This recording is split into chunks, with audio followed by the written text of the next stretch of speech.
pois estamos aquí un pouco na zona cero de Galicia para falar un poquinho alrededor de como naceron as provincias que temos hoxe, a Coruña, Lugo, Ourense e Pontevedra. E o certo é que tiveron unha historia bastante curiosa, porque a división provincial de Galicia originalmente non era así.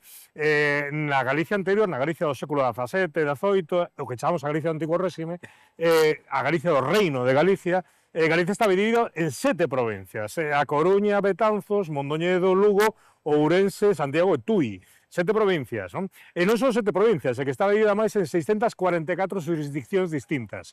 Imaginábamos o cacago que era eso. Bueno, pois no Estado liberal, en 1833, un ministro que se chamaba Javier de Burgos decidiu cambiar estas 7 provincias ás 4 actuais, máis ou menos buscando que todas tivesen o mesmo tamaño, como podedes ver, porque antes eran moi distintas. Betanzos era unha provincia moi pequeniña, Santiago era unha provincia moi grande.